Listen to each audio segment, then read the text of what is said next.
Hello and good morning everyone, my self Aqib Siddiqui. और आज हम लोग पढ़ेंगे अल्टरनेटिंग करंट का रिवीजन। तो आप लोग पेन और कॉपी उठा लीजिए और हम लोग स्टार्ट करते हैं। चलिए सब लोग इधर देखिए अल्टरनेटिंग करंट के बारे में। देखिए स्टूडेंट्स, अभी तक हमारी एनालिसिस थी डायरेक्ट करंट के बारे में, जिसमें करंट की फ्रीक्वेंसी क्या हुआ करती थी, जीरो हुआ करती थी। तो हम लोग उसका ग्राफ बना के देख सकते हैं कि डायरेक्ट करंट में टाइम के रिस्पेक्ट में जो करंट हुआ करता था वो किसी एक फिक्स वैल्यू पे हर टाइम, T1 टाइम पे देखोगे तो वही वैल्यू, T2 टाइम पे देखोगे तो वही वैल्यू, T3 टाइम पे देखोगे तो वही वैल्यू। तो यहाँ पे करंट की फ्रीक्वेंसी क्या थी, जीरो हुआ करती थी, मतलब 0 हर्ट्ज। ऑल्टरनेटिंग नाम से ही पता चल रहा है कि ऑल्टरनेट मतलब ऑल्टरनेटिवली ये पॉजिटिव और नेगेटिव होता रहता है। जैसे मैं कहूँ ये मैंने कहा ये गया हाफ साइकिल, ये फुल साइकिल, ये ऐसे ऐसे घूमता रहेगा। ये पॉजिटिव हाफ साइकिल, ये नेगेटिव हाफ साइकिल, ये अगेन पॉजिटिव हाफ साइकिल। ये है आपकी आधी साइकिल कंप्लीट और ये है आपकी पूरी साइकिल कंप्लीट। अब देखो ये टाइम एक्सिस है, क्या है ये, टाइम एक्सिस है। और ये क्या है, ये वोल्टेज एक्सिस भी हो सकती है, करंट एक्सिस भी हो सकती है और ईएमएफ एक्सिस भी हो सकती है। तो आप देख सकते हो, मान लो T1 टाइम है तो T1 टाइम पे देखो इसकी करंट या वोल्टेज की वैल्यू ये, T2 टाइम पे देखो जस्ट परपेंडिकुलरली अपवर्ड देखा जाता है ना, तो मान लो यहाँ है और T3 टाइम पे देखो मान लो यहाँ है, T4 टाइम पे देखो मान लो यहाँ है। तो अलग अलग टाइम इंटरवल पे अलग अलग वैल्यूज़ मिल रही कि नहीं मिल रही, बताइए। देखो इस टाइम पे देखो ये है, इस टाइम पे ये है, इस टाइम पे ये है, इस टाइम पे ये है। वैल्यू क्या हो रही है, बढ़ती जा रही है। एक वैल्यू जो होगी जो हमेशा कांस्टेंट रहेगी, जिसको बोलेंगे हम पीक वैल्यू। क्या बोलेंगे, पीक वैल्यू। ये आपका होता है वोल्टेज का ग्राफ है अगर तो V0, और करंट का ग्राफ है तो I0, और EMF का ग्राफ है तो E0। ये सब क्या है, आपकी पीक वैल्यूज है। और ये साइनोसॉइडल वेव फॉर्म है। कैसा वेव फॉर्म है, साइनोसॉइडल वेव फॉर्म। साइन का ग्राफ फॉलो हो रहा है। तो याद करो सिंपल हार्मोनिक मोशन, जो कि किसी ने नहीं पढ़ा होगा क्लास 11th में, ये होता है y = a sin omega t। y क्या है, displacement in y axis. a क्या है, एम्पलीट्यूड। एम्पलीट्यूड मतलब क्या होता है, ग्राफ मैक्सिमम कितनी ऊंचाई तक जा रहा है। तो यहाँ पे लिखने का तरीका जो होगा वो होगा I = I0 sin omega t। इसी तरह से वोल्टेज को रिप्रेजेंट करेंगे V = V0 sin omega t। अलग अलग इंस्टेंट ऑफ टाइम पे अलग अलग वैल्यूज मिलेंगी। और EMF बराबर क्या होगा, E0 times sine omega t। देखो ये आपकी पीक वैल्यूज हैं। क्या है ये, पीक वैल्यू, ठीक है। और यही आपका ये है और यही आपका ये है। ये क्या है, पीक वैल्यू ऑफ करंट। ये क्या है, पीक वैल्यू ऑफ वोल्टेज। ये क्या है, पीक वैल्यू ऑफ EMF।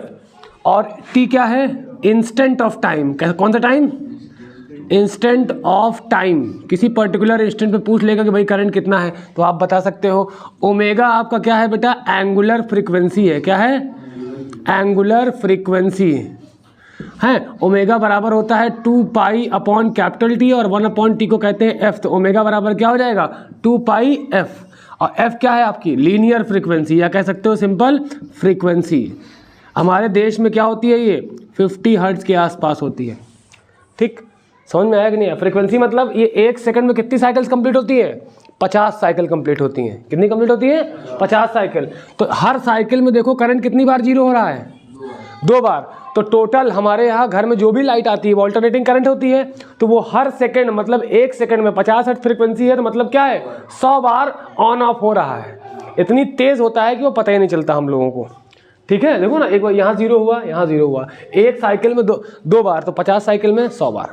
ये चीज़ क्लियर है। अब हम लोग निकालेंगे मीन और एवरेज वैल्यू। कौन सी वैल्यू, मीन और एवरेज वैल्यू, एवरेज वैल्यूज। अब देखो बेटा, 1-2 वैल्यू तो है नहीं टाइम की, अलग अलग टाइम है, अलग अलग वैल्यूज हैं। ऐसे इनफाइनाइट वैल्यूज होंगी, बहुत ज़्यादा होंगी, अनगिनत वैल्यूज होंगी जिनकी कोई गिनती नहीं कर सकता।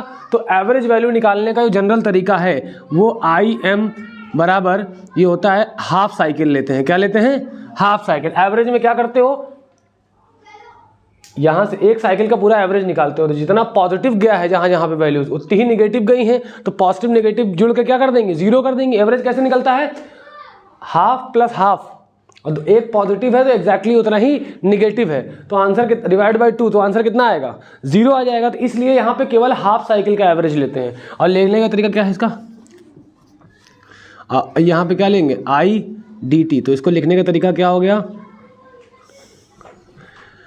1/t/2 और 0 से लेके t/2 और i की जगह क्या लिख दोगे I0 sin omega T dt। इसको जब आप सॉल्व करोगे तो Im बराबर आएगा 2/पाई टाइम्स ऑफ I0।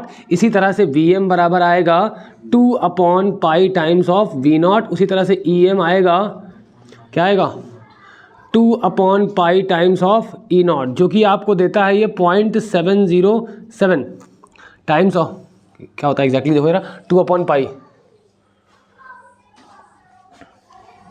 कैलकुलेट करो जरा, 2/3.141 करो,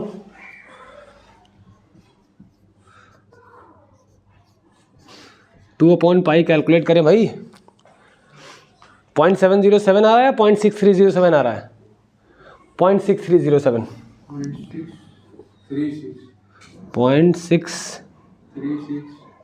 0.6307 यही क्या आता है 0.6307 तो इट इज़ ऑलमोस्ट क्या है 63.07% ऑफ पीक वैल्यू, पीक, ठीक है इतना समझ में आया, ये पीक वैल्यू हो गई। अब आता है आपका आरएमएस वैल्यू, कौन सी वैल्यू आरएमएस वैल्यूज। इसका मतलब होता है रूट मीन स्क्वायर वैल्यूज। तो आई आर एम एस ये होता है बेटा आपका I0/√2, ये होता है 0.707 टाइम्स ऑफ I0। इसी तरह से आपका VRMS होता है V0/√2, ये होता है 0.707 टाइम्स ऑफ V0। और ERMS क्या होता है आपका E0/√2 और ये होता है 0.707 टाइम्स ऑफ E0। तो ये सब अगर देखा जाए तो 70.7% ऑफ पीक वैल्यू होता है कि नहीं होता, बताओ समझ में आया कि नहीं आया। ओके जैसे मैंने एक एग्जांपल के तौर पे क्वेश्चन दिया आपको और मैंने कहा कि I बराबर 20 sin 100 pi T plus 100 pi T, ठीक है।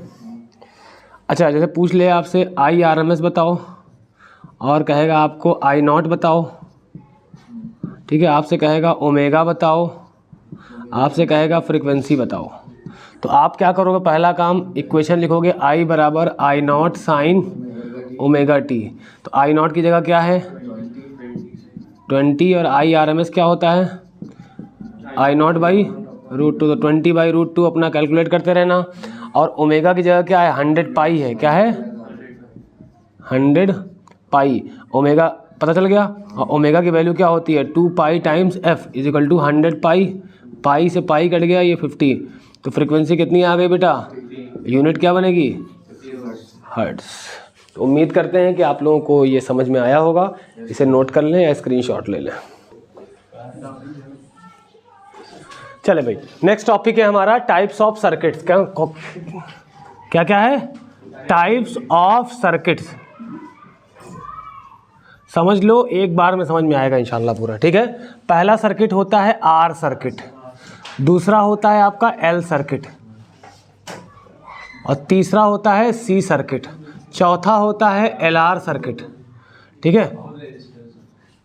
और पांचवा होता है सी आर सर्किट और छठवां होता है एल सी सर्किट और सातवां होता है एल सी आर सर्किट, ठीक है।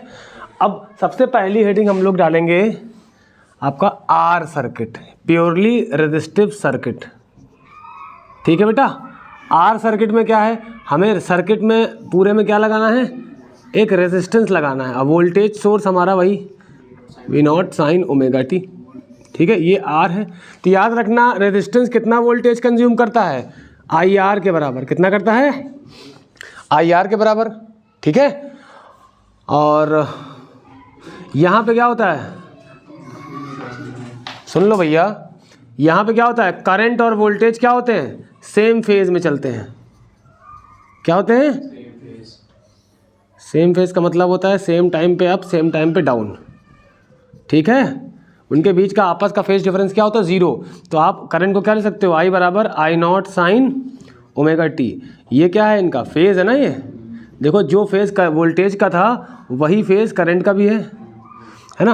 और अगर हम इनका फेज़र डायग्राम बनाएंगे तो इसी एक्सिस पे आपका ओमेगा टी पे ही करंट जा रहा होगा और ओमेगा टी पे ही वोल्टेज जा रहा होगा। तो कोई फेज़ डिफरेंस है इनके में नहीं है। Coming to the second circuit, ये थोड़ा इंपॉर्टेंट है। ये आपका इंडक्टर है। क्या है बेटा, इंडक्टर है। और वोल्टेज आज भी वही है, V = V0 sine omega T, और ये L है। अब एक बात याद रखिएगा, जो XL होता है इसको बोलते हैं इंडक्टिव रिएक्टेंस। क्या बोलते हैं बेटा, इंडक्टिव रिएक्टेंस। एक तरह से ये कह सकते हो कि resistance offered by the inductor.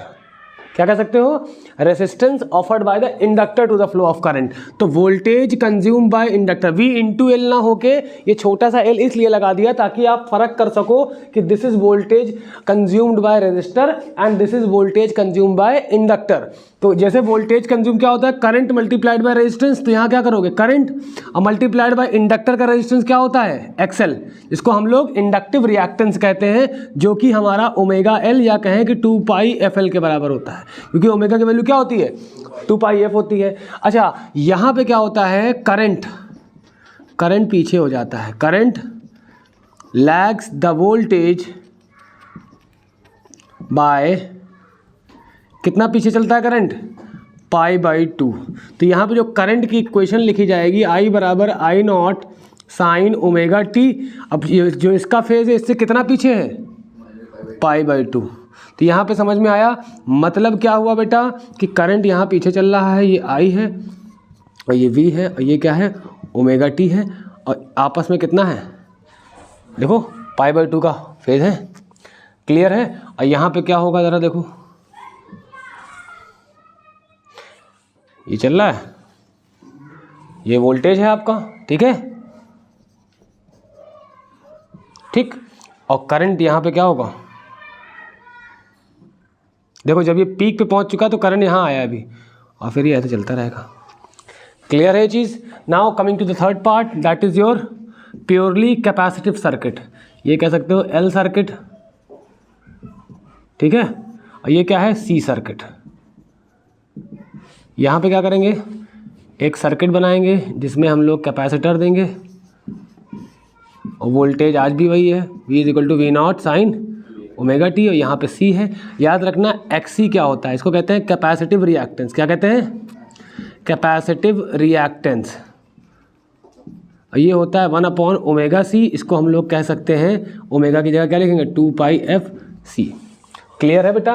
अच्छा, यहाँ पे आप एक चीज़ गौर कर सकते हो कि यहाँ पे जो आपका XL होता है वो डायरेक्टली प्रोपोर्शनल टू फ्रीक्वेंसी होता है, तो इसका ग्राफ कैसे बनेगा, स्ट्रेट। यहाँ पे जो XC होता है वो इन्वर्सली प्रोपोर्शनल टू फ्रीक्वेंसी होता है, तो इन्वर्स प्रोपोर्शनैलिटी का ग्राफ ऐसे बनता है, ठीक है। यहाँ पे आप दे दो फ्रीक्वेंसी और यहाँ पे दे दो इंडक्टेंस, यहाँ दे दो फ्रीक्वेंसी, यहाँ पे कैपेसिटिव रिएक्टेंस, ये इंडक्टिव रिएक्टेंस, ठीक है।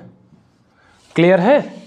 अब देखो voltage consume bye capacitor VC, तो क्या होगा, I मतलब करंट तो I जा रहा है, मल्टीप्लाइड बाय रेजिस्टेंस कितना होता है, XC, तो क्या हो जाएगा I, XC क्या होता है, ओमेगा, XC क्या होता है 1/ωc। अपना वैल्यू रखते रहना। और यहाँ पे करंट क्या होता है, यहाँ पे करंट क्या होगा, पिछली बार लैगिंग था ना, यहाँ क्या हो जाएगा, current leads the voltage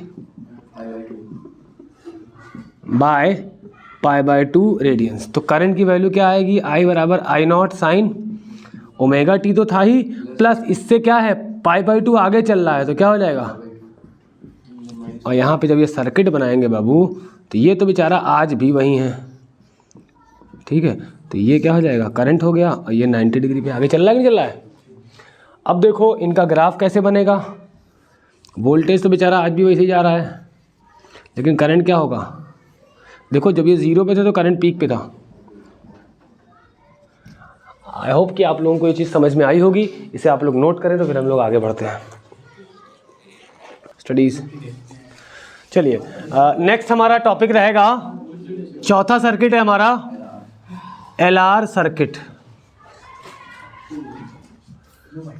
LR circuit के लिए क्या करेंगे कि एक क्या लगा देंगे, इंडक्टर और एक रेजिस्टर, यहाँ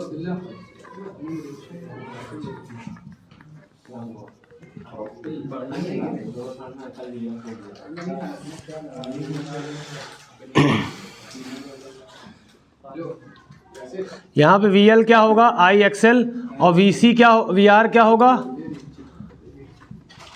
IR।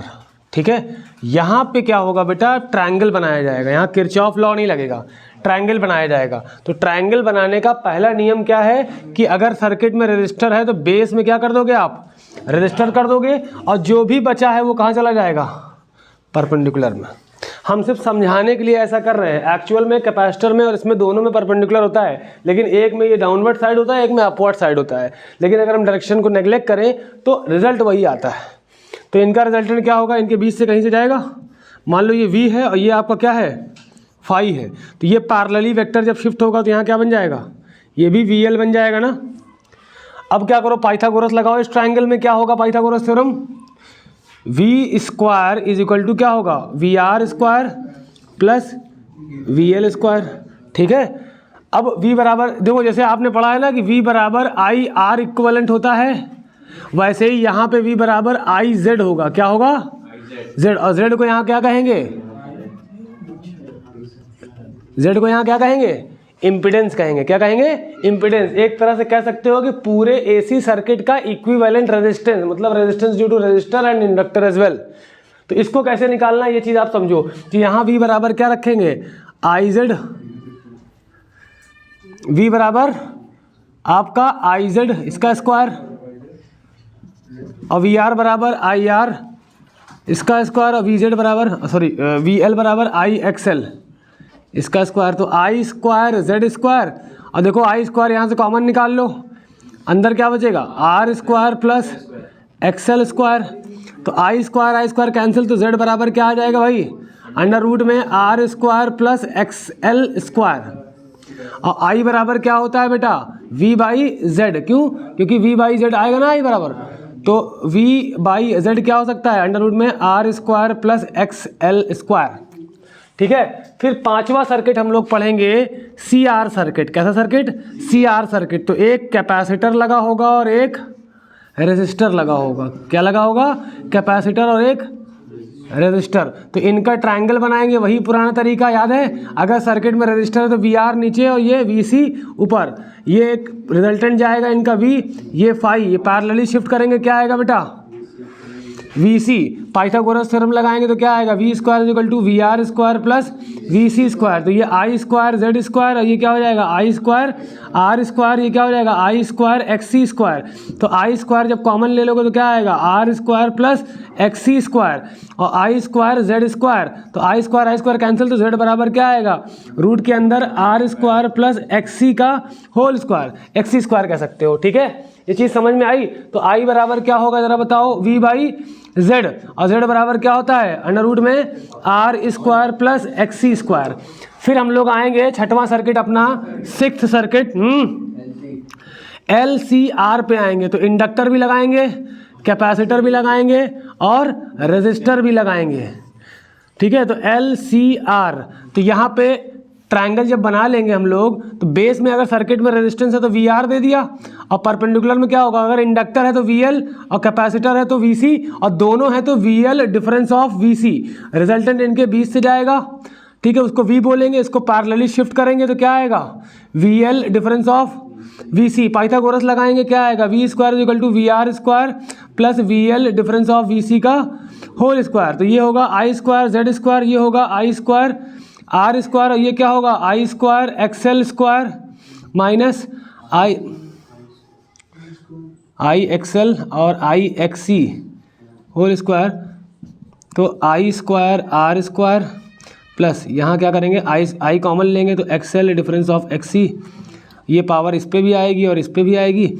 I square Z square, तो I square Z square equal to I square common ले लो, तो R square plus XL difference of XC का होल स्क्वायर। ये कैंसिल हो गया, Z बराबर क्या आ गया, R square plus XL difference of XC का होल स्क्वायर। ये बात क्लियर हुई।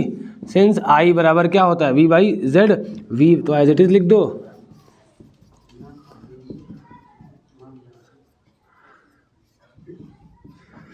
अब देखो इम्पीडेंस याद करने का सबसे आसान तरीका क्या है, अगर एल आर सर्किट है तो रूट के अंदर तो आर स्क्वायर रहेगा ही रहेगा, देखो तीनों में है, रूट के अंदर आर स्क्वायर तो रहेगा ही। अगर एल आर है तो एक्सएल स्क्वायर प्लस कर दो देखो, और अगर सी आर है तो एक्स सी स्क्वायर प्लस कर दो, और अगर दोनों है एल सी आर है तो दोनों का डिफरेंस प्लस करके स्क्वायर कर दो।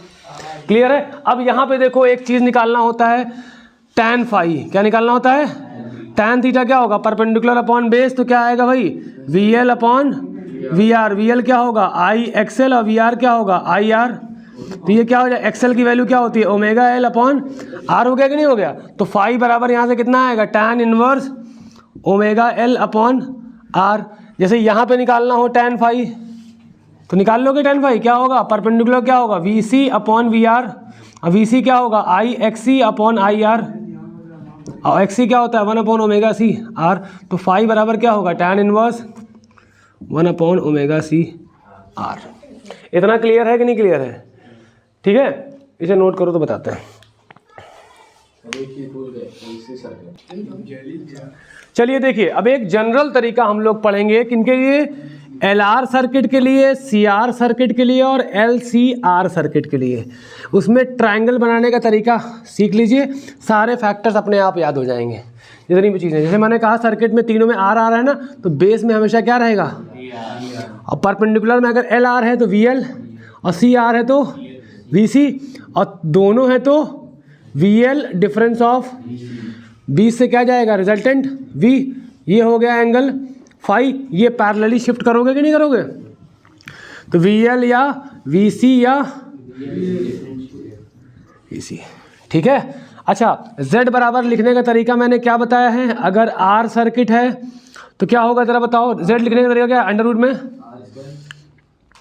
आर स्क्वायर, बाकी चीज़ें तो जीरो है, तो Z बराबर क्या हो जाएगा R हो जाएगा रेजिस्टिव सर्किट में। और L के लिए क्या होगा, अंडर रूट में क्या होगा, R तो है ही नहीं, तो XL का स्क्वायर तो कितना आएगा XL आएगा। और C सर्किट के लिए क्या होगा, अंडर रूट में R तो है ही नहीं, XC का स्क्वायर तो क्या बनेगा XC बनेगा। तो प्योरली रेजिस्टिव सर्किट के लिए इम्पिडेंस क्या होगा R, प्योरली इंडक्टिव सर्किट के लिए इम्पिडेंस क्या होगा XL, और प्योरली कैपेसिटिव सर्किट के लिए क्या होगा XC। अब जैसे मैंने कहा LR सर्किट है, LR सर्किट है तो क्या होगा, अगर रेजिस्टेंस है साथ में तो R स्क्वायर तो रहेगा ही, और साथ में क्या है L है तो उसका XL का स्क्वायर कर लो। अगर CR सर्किट की बात करें तो अंडर रूट में R स्क्वायर तो रहेगा ही रहेगा, साथ में क्या लगा दोगे XC का स्क्वायर। और मैंने कहा कि अगर खाली LC सर्किट है, क्या है खाली LC सर्किट है तो याद रखना XL डिफरेंस ऑफ XC आएगा। और मैंने कहा कि अगर साथ में आपका पूरा एक साथ है LCR है तो रूट के अंदर क्या रहेगा, अंडर रूट में R स्क्वायर तो रहेगा ही, और प्लस XL और डिफरेंस ऑफ XC का होल स्क्वायर। इसमें कोई डाउट किसी को, इम्पिडेंस लिखना सीख गए। अब एक चीज आती है पावर फैक्टर, क्या आता है पावर फैक्टर, जिसको हम लोग कहते हैं कॉस फाई, क्या कहते हैं कॉस फाई। तो कॉस फाई ये एक ट्रायंगल है आपका, क्या है ये वी आर, ये वी एल और वी सी और V L difference of V C, ये बीच से रिजल्टेंट गया, ये एंगल फाई, ये पैरेलली शिफ्ट हुआ वी एल और वी सी और V L difference of V C. तो कॉस फाई क्या आएगा हर केस में, बेस अपॉन हाइपोटेन्यूज आएगा कि नहीं आएगा। बेस मतलब क्या है वी आर, और हाइपोटेन्यूज मतलब क्या है वी। वी आर क्या होगा बेटा आई आर, वी क्या होगा आई जेड। तो कॉस फाई का जो जनरल फॉर्मूला आया है वो आर बाई जेड ही तो आएगा। अब Z अलग अलग सर्किट के लिए अलग अलग है, वो मैं बता चुका हूं आप लोगों को, याद है कैसे। R के लिए क्या होगा R, C सर्किट के लिए क्या होगा XC, और L सर्किट के लिए क्या होगा XL, और CR सर्किट के लिए क्या होगा R square plus XC square, और LR सर्किट के लिए क्या होगा अंडर रूट के अंदर R square plus XL square, और LCR के लिए क्या होगा अंडर रूट में R square plus XL difference of XC का होल स्क्वायर। ये एक समरी थी पूरे चैप्टर की, ये उम्मीद करते हैं आप लोगों को समझ में आई होगी। अच्छा एक चीज़ और, tan फाई हमने LCR सर्किट का निकालना भूल गए थे, तो परपेंडिकुलर LCR सर्किट में क्या होगा VL डिफरेंस ऑफ VC होगा अपॉन VR होगा। VL क्या होगा आई एक्सएल होगा और वी सी क्या होगा, आई एक्सी, और वी आर क्या होगा, आई आर। तो आप यहाँ से कॉमन ले सकते हो, आई कॉमन लोगे, अंदर बचेगा XL difference of XC upon I R, cut गया, क्या आएगा, XL difference of XC upon R. XL को लिख सकते हो क्या आप, ओमेगा एल, और ये क्या होगा 1 upon omega C upon R. तो इतना उम्मीद करते हैं आप लोगों को समझ में आया होगा। इसे आप लोग नोट करें तो फिर हम लोग नेक्स्ट लेक्चर अपलोड करेंगे।